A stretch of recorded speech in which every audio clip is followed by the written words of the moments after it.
خود سے یہ فائل کر سکتے ہیں یا کسی ایکسپرٹ کی مدد لینی پڑے گی؟ اس پر ضرور اگر آپ بتائیں. اس میں میڈم یہ ہے کہ دیکھیں ریٹرن فائل کرنا کوئی پرابلم نہیں ہے. جو بندہ کمپیوٹر نالج اس کا ہے، کمپیوٹر کو نالج ہے، وہ ریٹرن فائل کر سکتا ہے. لیکن income tax, sales tax, excise یہ اسپیشل لاز ہے. جیسے سر نے بات کی تھا ابھی کہ جو دوسرے قوانین جیسے ہمارے سول کا ہے یا کریمنل کا ہے یا بینکنگ کا ہے، اس میں لا وہ ہوتا ہے کہ جو ہم روزمرہ زندگی میں کام کرتے ہیں اور اس کو روکنے کے لیے وہ ایک جنرل سا لا ہوتا ہے. لیکن جو انکم ٹیکس یا سیلز ٹیکس ہے یہ اسپیشل لا ہے. اس میں اسپیشلٹی چاہیے ہوتی ہے بندے کو. اچھا اب ریٹرن تو فائل کر دی، لیکن جو اس کی باریکیاں ہیں، جو اس کے کمپلیکیشنز ہیں، وہ ایک عام آدمی کو نہیں. دیکھیں نا، ہمارے پاس 25، 30، 40 سال کا ایکسپیرینس ہے، تو ہم نے یعنی جو ایک ٹیکس کنسلٹنٹ ہے نا، وہ ریفائن ہوتا ہے. اس نے بڑی دیر پہلے 1926 میں، 1996 میں، 95 میں، 80 میں، 85 میں اس نے کام شروع کیا. سینئر کے ساتھ مار کھائی، پھر خود آہستہ آہستہ آہستہ آہستہ اس چیزوں کو پتہ چلتا ہے. اب ہمیں یہ ہے کہ جب بجٹ آتا ہے نا، تو ہم نے صرف ایک نظر دوڑانی ہوتی ہے کہ کس کس سیکشن میں کیا کیا تبدیلی آئی. تو ہمیں وہ ساری جو ایک چین ہوتی ہے نا جی، کہ اصل لا کیا تھا، اس میں کیا چینج آئی، پھر کیا چینج آئی، پھر کیا چینج آئی. جیسے پہلے 1979 کا انکم ٹیکس آرڈیننس تھا، ابھی 2001 کا ہے. اچھا، یہ ساری چیزیں جو ہے نا ہمارے ایکسپیرینس میں سے گزری ہوتی ہیں. ہم نے وہ چیزیں جو ٹیکنیکلٹیز ہوتی ہیں نا، کہ کس جگہ سے ہم نے ٹیکس کو اوائڈ کرنا ہے. دو چیزیں ہیں، ایک ٹیکس اوائڈنس ہے، ایک ٹیکس ایویژن ہے. ٹیکس ایویژن جو ہے وہ جرم ہے، ٹیکس اوائڈنس جو ہے نا وہ جرم نہیں ہے، وہ ہماری ایکسپرٹیز ہے. تو جیسے سر نے فرمایا کہ 4، 5، 6 جتنے بھی آپ کے پاس بینک اکاؤنٹس ہیں، اگر تو وہ کسی ٹیکنیکل آدمی نے، کسی ایکسپیرینس آدمی نے اس کی ریٹرن فائل کیا ہے، تو اس نے اس کی ریکنسیلیشن بنا کے اس نے اسے ڈکلیئر کرنا ہے. کیونکہ اب ایف بی آر کے پاس جتنے بھی ہمارے بینکس ہیں، ویدر وہ نیشنلائزڈ بینک ہے یا دوسرے بینک ہیں، پرائیویٹ بینک، ان کے سینٹرل ڈیٹا بیس تک ان کی ایکسیس ہے. یعنی ایون ہم جو کنسلٹنٹ ہیں نا، جس کے پاس ہمارا اس بندے کا یوزر آئی ڈی پاسورڈ ہے، تو ہم بھی جا کے ان کے پروفائل میں جا کے نا کافی ساری انفارمیشن لے سکتے ہیں جو کہ اس کے پاس نہیں ہوتی ہے. یعنی کئی دفعہ یہ ہوتا ہے کہ ہمارے پاس ایک کلائنٹ آتا ہے جی، کہتا ہے جی یہ میری ریٹرن فائل کر دیں. ہم اس کا پروفائل چیک کرتے ہیں تو اس میں اس نے کوئی پراپرٹی پرچیز کی ہوتی ہے، اس کو کوئی بانڈ نکلا ہوتا ہے، اس نے بینک میں اس کے پروفٹ اینڈ ڈیٹ ہوتا ہے، وہ میں اس نے بتایا نہیں ہوتا. ہم اس سے بتاتے ہیں کہ بھئی آپ کا یہ بینک اکاؤنٹ ہے، آپ نے یہ پراپرٹی پرچیز کی ہے یا سیل کی ہے، آپ کا یہ بانڈ نکلا ہے. تو پھر وہ بتاتا ہاں جی وہ میرا بانڈ نکلا تھا. تو اس لیے میں کوئی اپنی پروموشن نہیں کر رہا ہوں، لیکن ضروری یہ ہے کہ آپ کسی کنسلٹنٹ کے تھرو اپنے ریٹرن فائل کریں، تاکہ جو بعد میں آنے والے پرابلمز ہیں نا، اس سے آپ بچ جائیں. اچھا، آپ کے خیال میں سب سے بڑا مسکنسپشن کیا ہے ٹیکسیشن کو لے کر یا ٹیکس فائلنگ کو لے کر؟ کیا ایسی چیز ہے لوگ ابھی تک نہیں سمجھتے؟ کیا چیز ہے جس کو ابھی بھی لوگ، یا غلط فہمی اگر آپ کہہ لیں؟ اس میں 2-3 چیزیں ہیں میڈم. وہ پہلی بات تو یہ ہے کہ اگر ہم تاریخ پہ نظر رکھیں تو ویسی بھی پیسہ دینا مشکل کام ہے. کسی سے پیسہ لینا یا اپنی جیب سے پیسہ دینا مشکل کام ہے، آسانی سے نہیں دیا جاتا. ہم تاریخ کے جس دور کو بھی دیکھیں تقریباً ایسا ہی ہوتا آ رہا ہے. نمبر 1. نمبر 2 یہ کہ لوگوں کی غلط فہمیاں یہ ہے، جنرلی ہمارے جو تھرڈ ورلڈ کنٹریز ہے، اسپیشلی پاکستان، اس میں یہ ہے کہ جس طرح رضوی صاحب نے فرمایا کہ میں وکیل کے پاس کیوں جاؤں، وہ مجھے پنسا دیں گے. میں دفتر کیوں جاؤں، مجھے پنسا دیں گے. میں ریکارڈ پہ نہیں آنا چاہتا، میں بچنا چاہتا ہوں، یار مجھے ریکارڈ پہ نہ لائیں، وہ بس ویسے ہی کچھ کر دیں. یہ غلط فہمیاں ہے. جنرلی اگر آپ کا لیگل کنسلٹنٹ ٹھیک ہے، اگر آپ کو صحیح اپنا ڈکلریشن کر رہے ہیں، اس میں 5-10% کمی بیشی بھی ہو سکتی ہے، تو میرے خیال میں اس میں کوئی مسئلہ ہی نہیں ہے اور نہ مسئلہ ہونا چاہیے. اور اگر کبھی مسئلہ ہے بھی تو دیکھیں، جس طرح آپ جب بیمار پڑ جاتے ہیں تو ڈاکٹر کے پاس جاتے ہیں کہ نہیں؟ اس سے بچنا تو مشکل ہے نا. ڈاکٹر کے پاس جانا پڑتا ہے. اسی طرح اگر آپ کا ایک جس طرح رضوی صاحب نے کہا نا کہ ایک خاص انکم تھریشولڈ ہے, وہاں تک 4 لاکھ پر ایئر آمدن تو سرکار آپ کو کہہ رہی ہے کہ اس پہ میں آپ سے نہیں پوچھوں گا, اس لیے کہ یہ آپ کے اپنے لیے کافی ہے. اس سے اوپر اگر آپ انکم آپ کا ہے اور آپ کما رہے ہیں تو کچھ نہ کچھ کنٹریبیوشن 5% یا 10% یا 12% یا 17%, 35% تک بات چلی جاتی ہے. کچھ نہ کچھ آپ نے کنٹریبیوشن دینی ہے, کیونکہ اب دیکھیں نا, اب ہمارے ہاں G D P to tax ratio وہ ہے 9%. ابھی تک ہم سنگل ڈیجٹ میں ہیں. چائنا میں 13% ہے, ہمارے نیبرہڈ میں ہے. ڈیولپڈ کنٹریز میں یہ 17 سے لے کے 25% تک ہے. تو آپ کی جی ڈی پی کا ریشو ٹوورڈز ٹیکس اگر 1/4 ہے تو آپ کی ترقی کا لیول بھی بہتر ہوگا, اور اگر آپ کا 9% ہے تو آپ اندازہ لگا سکتے ہیں کہ ہماری ترقی کا لیول کیا ہوگا. تو یہ ہے کہ لوگوں کو ایجوکیٹ بھی کرنا ہے, ان کو فیسیلیٹیٹ بھی ہم کر رہے ہیں, ایجوکیٹ بھی کر رہے ہیں تھرو آپ کے چینل بھی, اور پرنٹ میڈیا بھی, اور الیکٹرانک میڈیا بھی, اور دفتر بھی کھولے ہیں, اور لوگ اپروچ ایکسس کرنے کی بھی کوشش کر رہے ہیں. ہمارے وکلاء بھی ماشاءاللہ یہ ٹیکس بار ایسوسیشن والے ہیں, مختلف ضلعوں میں مختلف لوگوں کو ایکسس کر رہے ہیں. اور جس طرح انہوں نے کہا نا کہ ایک ڈاکٹر کے پاس جانا پڑتا ہے تاکہ آپ کے اگر آپ کا وہ مرض, آپ کی بیماری اس طرح ہے کہ ڈاکٹر ریکوائرڈ ہے, ڈاکٹر کی کنسلٹیشن. اسی طرح اگر آپ کا انکم زیادہ ہے, عام طور تو میں نے کہا نا سیلری انکم کے لیے کوئی زیادہ ضرورت نہیں ہوتی, سمپل سی چیز ہوتی ہے, لیکن بزنس انکم اگر آپ کا ایف او بی ویلیو ہے, بل آف لیڈنگ ہے, آپ کی مطلب مختلف ٹیکنیکل چیزیں امپورٹ میں آتی ہیں, ایکسپورٹ میں آتی ہے, مینوفیکچرنگ میں آتی ہے. بالکل. اینڈ آف کورس اس سے پہلے کہ مزید گفتگو کریں کیونکہ بریک کا وقت ہے, اور اگر آپ دونوں کی اجازت ہو بالکل چھوٹا سا بریک لیں گے, کہیں مت جائے گا ہمارے ساتھ.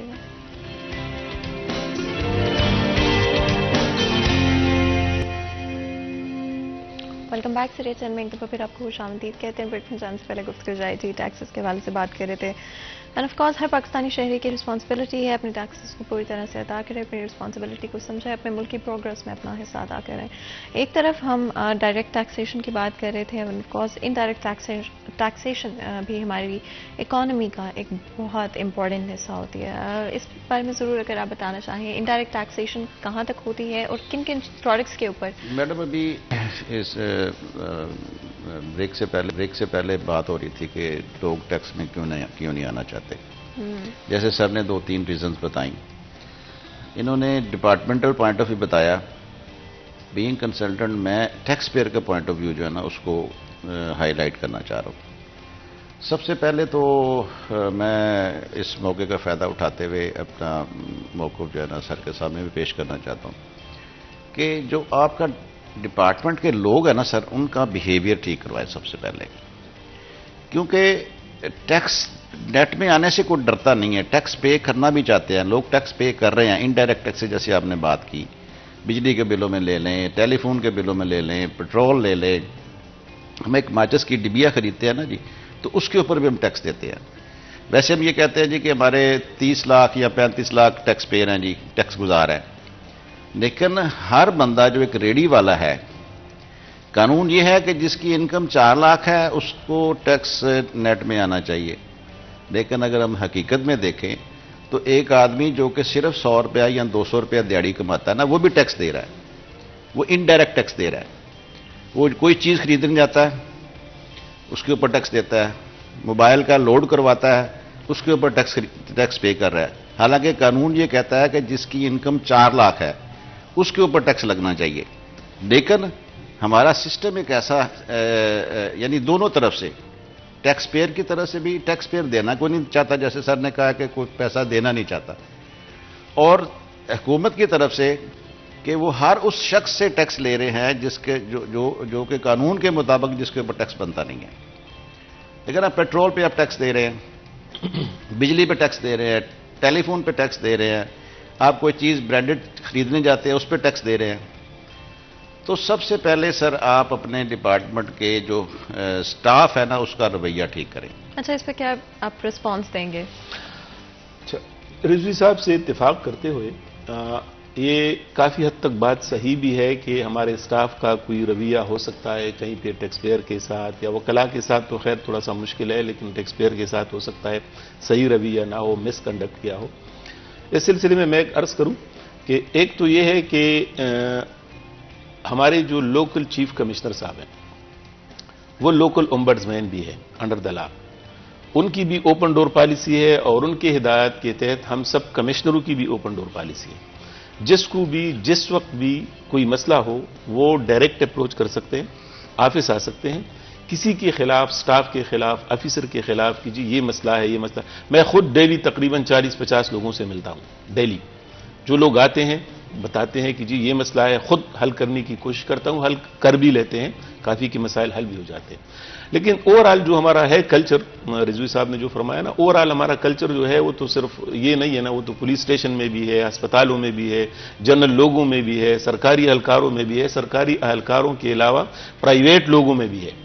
وہ تو ہمارے کلچر کا ایک حصہ ہے. تھوڑا آہستہ آہستہ امپروو کرنا پڑے گا اور امپروو کرنے کی ہم کوشش کر رہے ہیں. اپنے اسٹاف کو بھی بتا رہے ہیں اور ایکشن بھی لیتے ہیں. اچھا, دوسری جگہوں پہ آئی تھنک شاید اتنا محسوس نہیں ہوتا بیکاز آپ کی انٹریکشن اتنی لمبی اور اتنی کنسسٹنٹ نہیں ہوتی. Of course on a yearly basis اگر آپ کو انٹریکٹ کرنا پڑتا ہے اینڈ اٹس فائنینشیل میٹرز ویسے ہی تھوڑے سے سینسٹیو ہوتے ہیں, تو ڈیفینیٹلی آئی کین سی کہ وہ ایک ایشو بن سکتا ہے. کیا آپ کسی طرح کی ریگولیشنز اینڈ پالیسیز پر کام کریں کرنٹلی جہاں پہ ایکچولی میں لائبل ٹھہرایا جا سکتا ہو کسی شخص کو, کسی امپلائی کو, اگر وہ صحیح طرح سے بہیو نہیں کرتے, اگر کسی بھی طرح سے وہ انڈر دا ٹیبل کوئی چیز لینے کی کوشش کرتے ہیں, تو کس طرح کی پالیسیز موجود ہیں؟ دیکھیے, ایک تو جنرل لاز ہیں, جس طرح میں نے آپ کو کہا نا کہ ایک تو ہمارے چیف کمشنر صاحب لوکل ombudsman ہیں, ان کے پاس وربل ریٹن دونوں شکایات ہو سکتی ہیں. ہمارے کمشنروں کے پاس بھی آ سکتے ہیں, ایڈیشنل کمشنروں کے پاس بھی آ سکتے ہیں, ایک سائڈ پہ تھرو اپنے لیگل کنسلٹنٹ بھی آ سکتے ہیں, ڈائریکٹ بھی آ سکتے ہیں. دوسری طرف قوانین بھی ہیں, لاز بھی ہیں.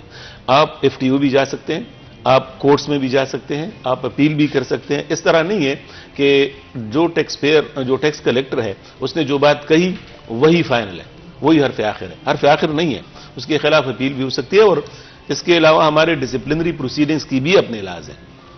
اگر کوئی وہ جو آپ نے انڈر دی ٹیبل بات کی یا اس طرح کی کوئی بات ہے تو بندے کو, ٹیکس پیئر کو, ہی شوڈ کم فارورڈ, وہ آگے آنا چاہیے. اب زبانی طور پہ آپ کہیں کہ جی فلانا ٹھیک نہیں ہے, اس میں یہ مسائل ہے, اس میں یہ مسائل ہیں, اس سے تھوڑا سا مسئلہ ہوتا ہے ہمیں بھی ایکشن لینے میں. اگر وہ آئے اور ان رائٹنگ کمپلینٹ کر دیں تو بہار سے میرے خیال میں پچھلی 3-4 مہینوں میں ہم نے کسٹم کے اور انکم ٹیکس کے تقریباً کوئی 30-35 لوگوں کو فارغ کر دیا, ٹرمینیٹ کر دیا ہے سروس سے. وہ ایکشن ہم لیتے ہیں, جہاں بھی کوئی ایویڈنس بیسڈ کمپلینٹ ہو اس میں ہم ایکشن ضرور لیتے ہیں. بالکل. آپ اگری کرتے ہیں اس بات سے یا کچھ ایڈ کرنا چاہتے ہیں؟ نہیں, بالکل کمشنر صاحب صحیح فرما رہے ہیں. لیکن اس میں سر میں تھوڑا سا آپ کو نا پوائنٹ آؤٹ کرنا چاہ رہا ہوں. بڑے جنرل سے ایشوز ہیں کہ ایک آدمی, میں ایک مثال دیتا ہوں. مثال یہ ہے سر کہ ایک آدمی جس کے اگینسٹ ایک اسیسمنٹ آرڈر پاس ہوا, ITO نے اسیسمنٹ آرڈر پاس کیا, وہ بندہ چلا گیا فرسٹ اپیل میں کمشنر اپیل صاحب کے پاس.